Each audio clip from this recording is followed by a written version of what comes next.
Saudari-saudara yang terkasih di dalam Tuhan Yesus, marilah kita berdoa.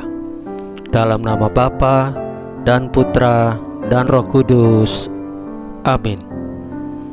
Bapa kami yang ada di sorga, dimuliakanlah namamu, datanglah kerajaan-Mu, dan jadilah kehendak-Mu di atas bumi seperti di dalam sorga. Berilah kami rejeki pada hari ini, dan ampunilah kesalahan kami, seperti kami pun mengampuni yang bersalah kepada kami. Dan janganlah masukkan kami ke dalam pencobaan, tetapi bebaskanlah kami dari yang jahat. Ya Roh Kudus, hadirlah saat ini untuk memimpin dan membimbing kami dalam membaca firman Tuhan Yesus, sehingga kami dapat mengerti maknanya dan dapat kami laksanakan dalam hidup kami sehari-hari di tengah masyarakat kami. Pembacaan Injil Lukas pasal 24 ayat 13 sampai dengan 35 dengan perikop Yesus menampakkan diri di jalan ke Emmaus. Pada hari itu juga, dua orang dari murid-murid Yesus pergi ke sebuah kampung bernama Emmaus yang terletak kira-kira 7 mil jauhnya dari Yerusalem. Dan mereka bercakap-cakap tentang segala sesuatu yang telah terjadi. Ketika mereka sedang bercakap-cakap dan bertukar pikiran, datanglah Yesus sendiri mendekati mereka, lalu berjalan bersama-sama dengan mereka. Tetapi ada sesuatu yang menghalangi mata mereka, sehingga mereka tidak dapat mengenal Dia. Yesus berkata kepada mereka, "Apakah yang kamu percakapkan sementara kamu berjalan?" Maka berhentilah mereka dengan muka muram. Seorang dari mereka, namanya Kleopas, menjawabnya, "Adakah engkau satu-satunya orang asing di Yerusalem yang tidak tahu apa yang terjadi di situ pada hari-hari belakangan ini?" Katanya kepada mereka, "Apakah itu?" Jawab mereka, "Apa yang terjadi dengan Yesus orang Nazaret?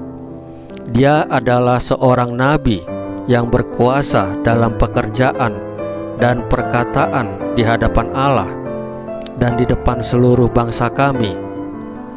Tetapi imam-imam kepala dan pemimpin-pemimpin kami telah menyerahkan Dia untuk dihukum mati, dan mereka telah menyalibkannya.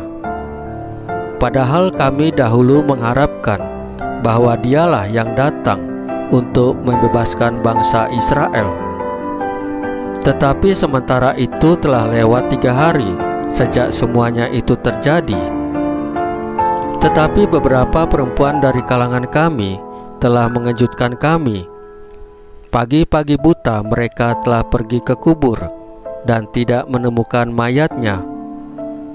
Lalu mereka datang dengan berita bahwa telah kelihatan kepada mereka malaikat-malaikat yang mengatakan bahwa Ia hidup. Demikianlah sabda Tuhan. Terpujilah Kristus." Saudari-saudara yang terkasih di dalam Tuhan Yesus, kisah kedua murid yang berjalan menuju Emmaus memberikan kita gambaran bahwa ada pengikut Kristus di luar lingkaran para rasul dan perempuan-perempuan yang datang dari Galilea. Mereka merasa kecewa. Ternyata tokoh yang mereka harapkan menjadi penebus dan pembebas justru mati disalib. Karena larut dalam kekecewaan dan kesedihan, mereka sama sekali tidak menyadari bahwa yang menemani mereka adalah Yesus yang mereka kenal dan banggakan. Kekecewaan karena ditinggal oleh orang yang kita kasihi atau tokoh yang kita harapkan mampu mengubah nasib kita barangkali wajar. Demikian pula dialami dua orang murid-murid Yesus yang memilih pulang ke Emmaus. Namun, Tuhan justru hadir di tengah kekecewaan mereka. Yesus menemani mereka dan tidak membiarkan berjalan sendirian. Yesus mengajak mereka bercakap-cakap. Kita pun demikian. Tuhan Yesus hadir menemani kala kita mengalami kekecewaan. Tuhan Yesus mengajak kita untuk bercerita tentang luka-luka dan kekecewaan kita. Saudari-saudara yang terkasih dalam Tuhan Yesus, marilah kita berdoa.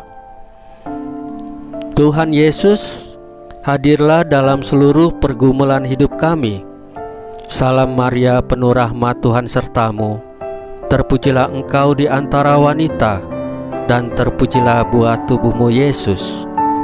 Santa Maria, Bunda Allah, doakanlah kami yang berdosa ini, sekarang dan waktu kami mati. Ya Tuhan Yesus, tambahkanlah iman kami hanya kepadamu saja, karena Engkau adalah Tuhan dan Juru Selamat kami, satu-satunya, tidak ada yang lain. Dalam nama Bapa dan Putra dan Roh Kudus. Amin. Saudari-saudara yang terkasih dalam Tuhan Yesus, bacaan firman dan renungan hari ini sudah selesai. Tuhan Yesus memberkati kita semua.